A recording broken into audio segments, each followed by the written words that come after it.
Hello po mga Kalingap, welcome back po sa second channel ni Kalingap Rab, DJ Franz, Kalingap Norman, and Kalingap Dan. So ngayon po nandito tayo kay Bombay para bisitahin po sila at kumustahin natin syempre si Kulot dahil medyo hindi na po siya nakakapagsimba.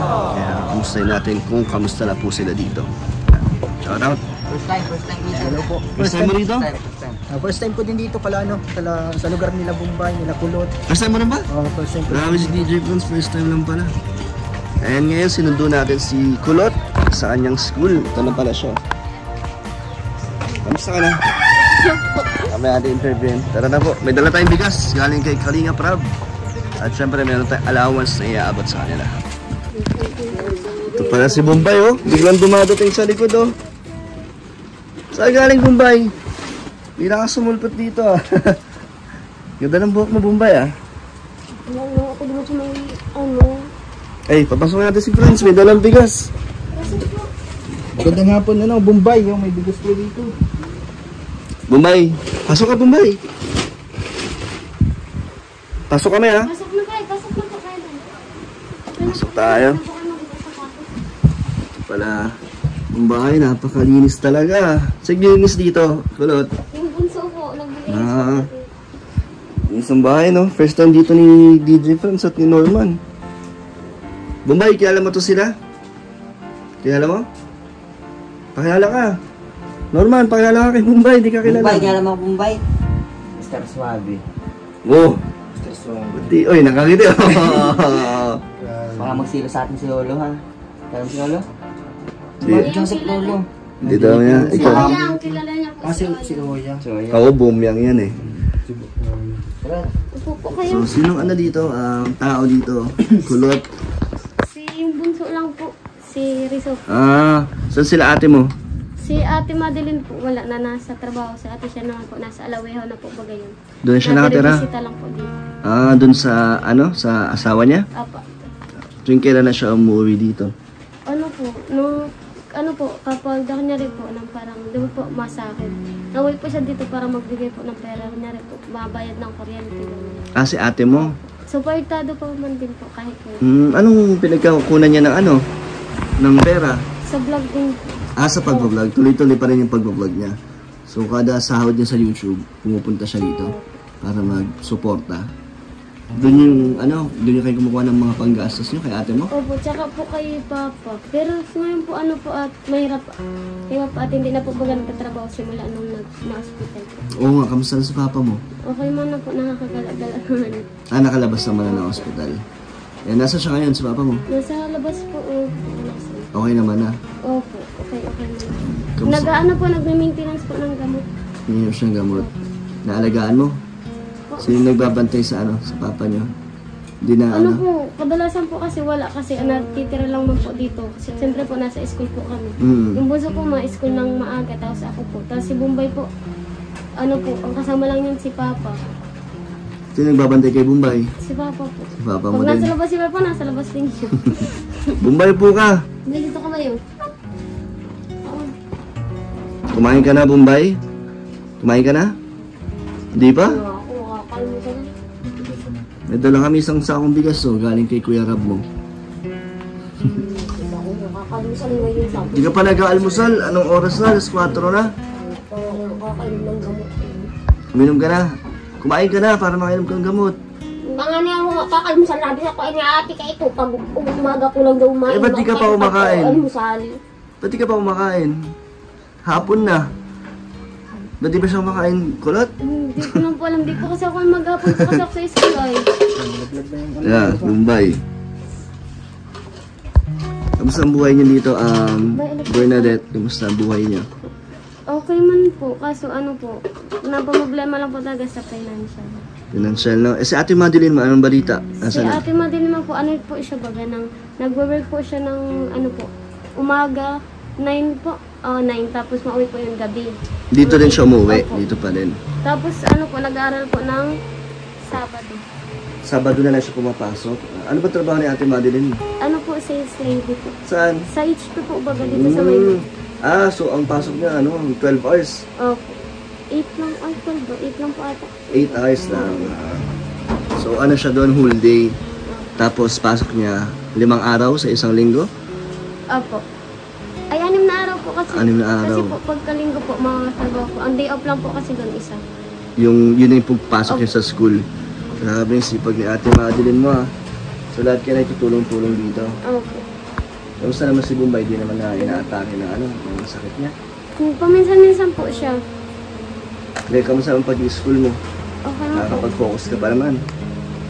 Kaya pa ako. Bakit pinapatanong kasi ni Kalinga Prab, ba't daw doon ka na nakakapagsimba? Ano po, regarding po kasi doon, parang ang hirap po kasi ng schedule kasi ano po, di ba po, Sabado po. Hindi na din po pati ako nakakasila po, Sabado. Tapos parang, Sabado po, tapos yung Sabado po na yun, ano po yung parang yung oras yung pag-asikaso ko po sa bahay kasi Sabado lang po ako may time maglaba.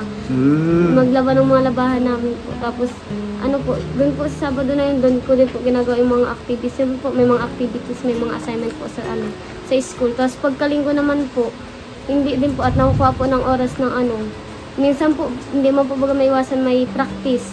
Yung, sa may school? practice sila sa Nangyari po yung bunso, may practice sa labas.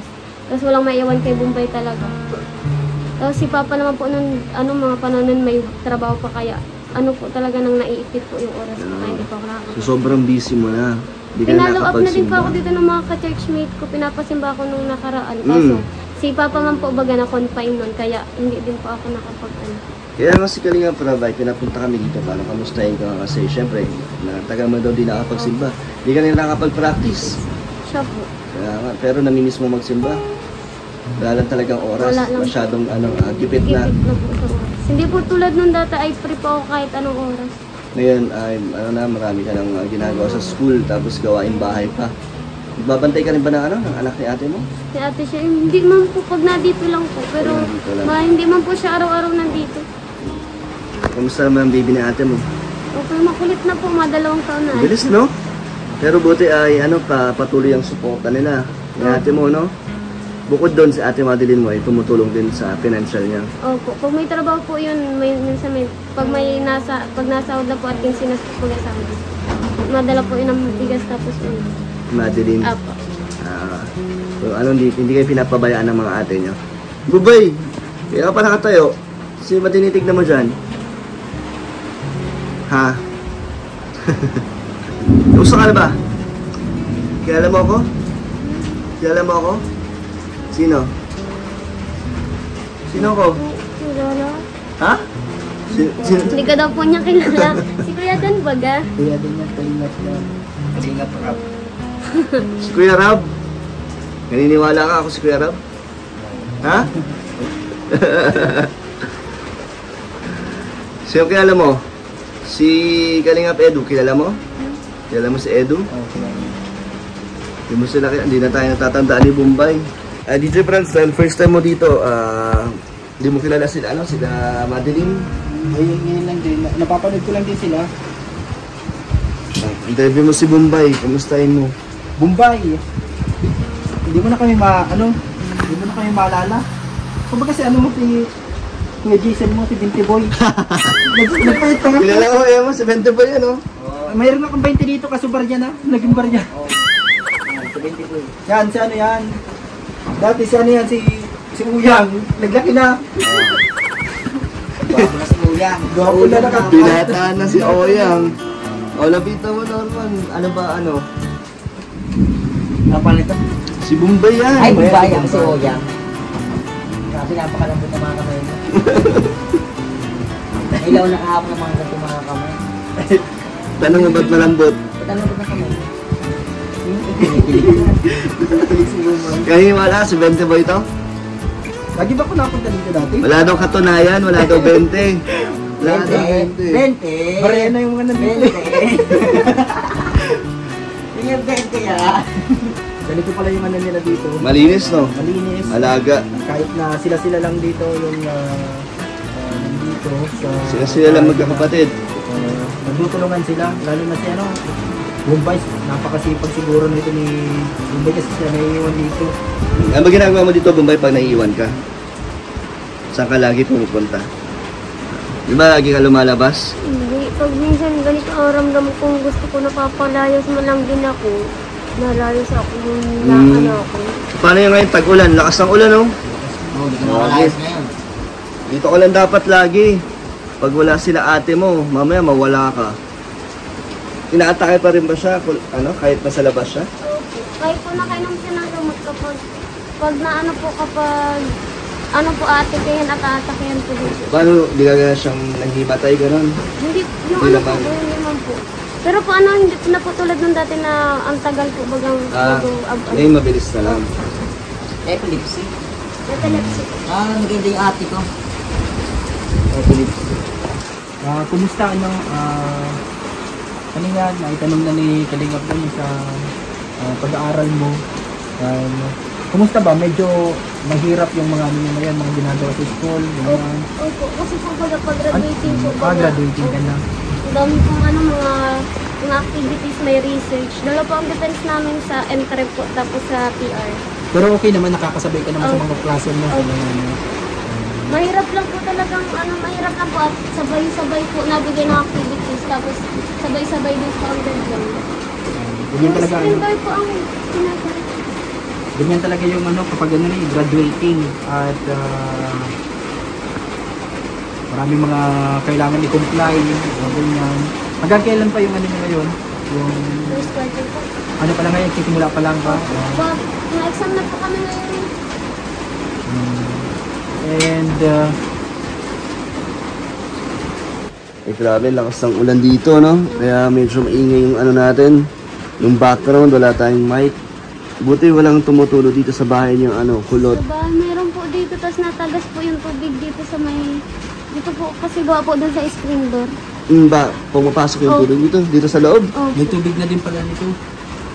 Pumapatak sa nila. Ito may tubig.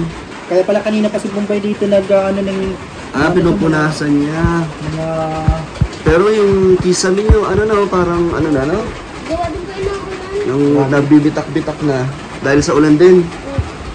Wala pa naman, tulo dito sa loob ng, sa kwarto niyo. Wala pa naman. Sa kwarto po, wala. Pero dito po sa sala, meron po dito. Hindi naman bumabaha dito, kulot? Hindi naman. kahit nung nagbagyo, okay naman dito. Yung notebook, okay naman. Hindi naman siya nabaha. Maganda naman din kasi itong nila. Ngayon lang medyo, siguro may mga part lang na Medyo matagal na din kasi. Kaya, papasukan ng ulan na pa. medyo kailangan ng palitan ng kisame, no? Yung huling gawa nito, yung kay Kuya Val pa, no? Tagal na nun? Ito po yung una atang pabahay. Unang pabahay ni Kuya Val. Grabe, actually. Tagal na nun, DJ Franz, no? Nasa pa ako noon, nasa radio. Yun yung nagsisimula pa lang na ini-interview nila ni Kuya Balciano sila Bombay noon. Yung bago pa lang gawa ng bahay. Yan. And ito, yung kanilang bahay ngayon. Malinis naman sila dito sa bahay. Oo, lagi malinis dito. Kada dalaw namin, no? Laging ganito. Araw-araw din ngayon dilinis dito. Ano ba yung mga nyo ngayon? Yung mga pangangailangan nyo pa dito sa bahay nyo? Kasi ngayon pinapunta kami ni Kalingap Rab para kumustahin din kayo, ganyan, para kung anong update sa inyo at para ihatid yung bigas. Kasama ko si Kalingap Norman, si Kalingap Rab. Ano yung mga pa dito? Pangangailangan nyo? Sa amin po siguro po yung financial po sa pang araw-araw po namin. Kasi po baga dun sa vlog po kasi natin parang grocery po siya ng isahan na. Tapos baga hindi man po bagay maabot ng isang buwan. Gano'n lang tinatagal ang grocery ni ate mo? Siguro po mga kalahati ng buwan hanggang po. Tapos yun problema na naman. Problema na ulit. Talaga, hindi pa sapat din yung kinikita ni ate mo kasi syempre may pamilya na siya, di ba? And anong ginagawa niyo pag nauubos na yung grocery na binili ni ate mo? Si Papa po nautang sa tindahan. Talagang sa araw-araw niyo inuutang niyo na lang? Opo. Ano naman madalas yung kinakain? May mga naman kayo, mga ulam na niluluto araw-araw? Opo, depende na lang po. Matanong si Papa kung anong ulam. Sabi namin kung ano na lang nandun. Sino naghahanda dito ng pagkain niyo? Si Papa din po. Papa niyo rin. So ano yung nandyan, yun na yung kakainin niyo? Yung last na punta nga po dito, di ba may dara po kayong mga grocery? Oo. Wala na po yan. Ubus na rin? Opo. Hindi na rin kasya sa inyo, no? Ilan na lang ba kayo dito nakatira? Nawala lang po yung dalawa po. Si ate mo. Si ate Sherna po, tapos si ate Sherna. Kung makakabalik ka sa church, ano gustuin mo? Opo. Namimiss mo talaga? Opo. Mabalik po ako dun kasi hindi lang po talaga nagkakaroon po doon na Sabado na ay Linggo na po. Nagkakaroon po ng kasabay na schedule po yung pupunta ko, kaya minsan mapunta ako kay ate kasi minsan masakit yung tiyan. Kailangan kasi yung asawa niya po may work, may trabaho po. Tapos eksakto po nun, Linggo. Kaya wala po akong choice kundi So mas magpunta. inuuna mo yung talagang mga kailangang unahin.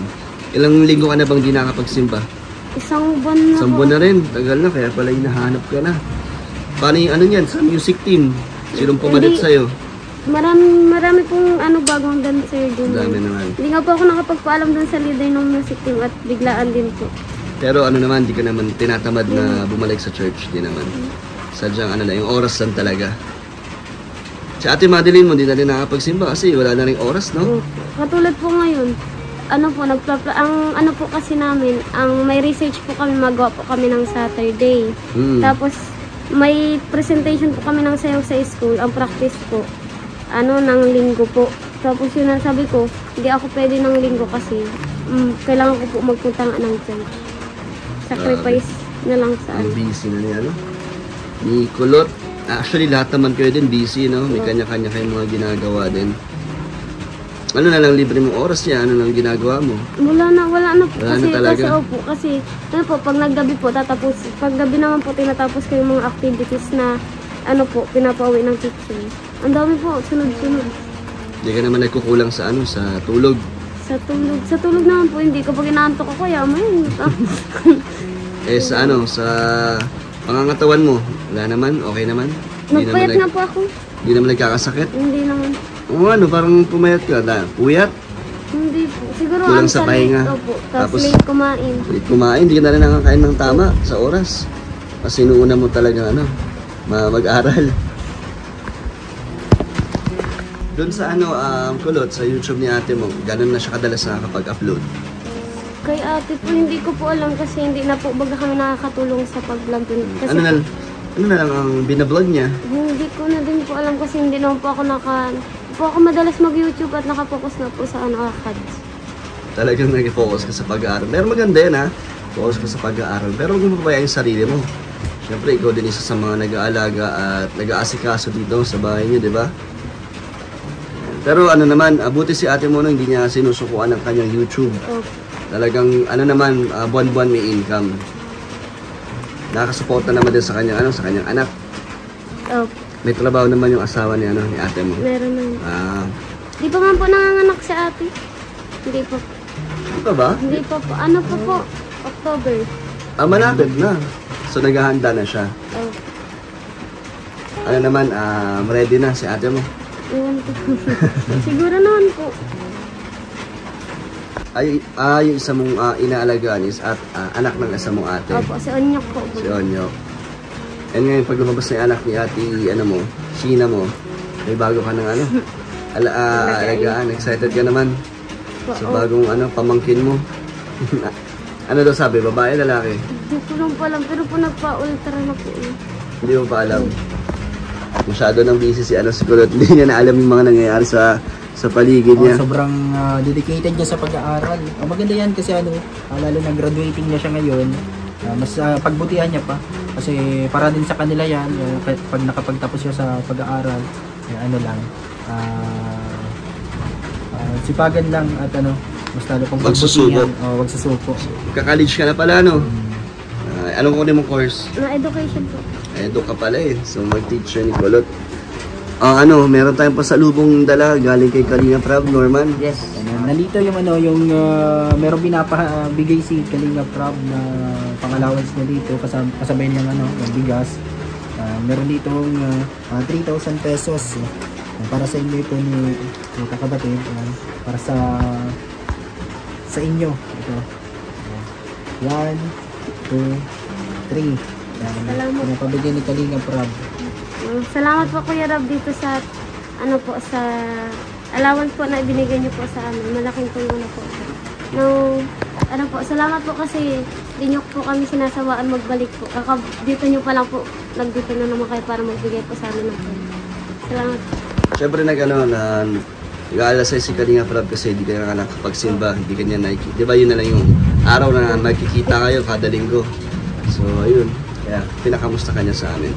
Tsaka ano din po, ng sorry din kasi, hindi po kasi kami hindi po ako nakapagpaalam kay Kuya Rab ng maayos kung bakit hindi po ako talaga totally nakakapagsimba.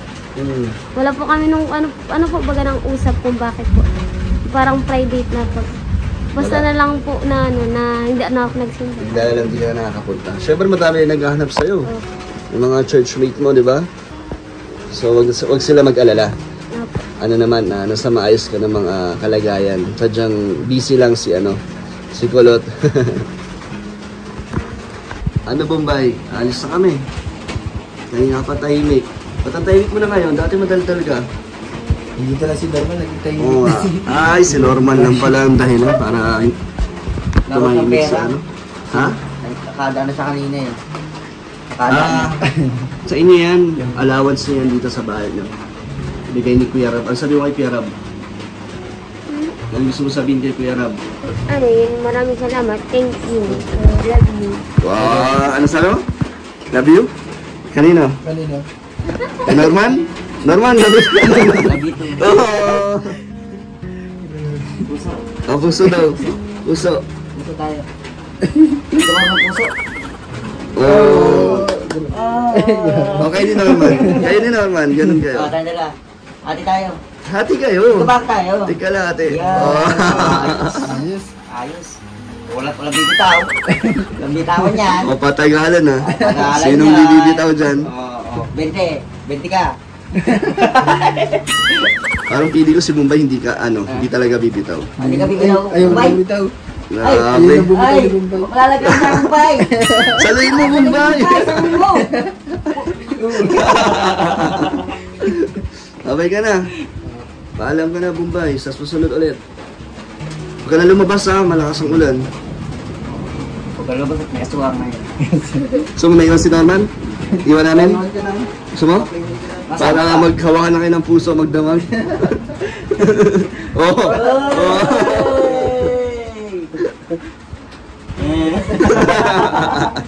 And mga Kalingap, salamat po sa mga nanood at support niyo po ang second channel ni Kalingap Rab. So thank you po. God bless po sa inyo.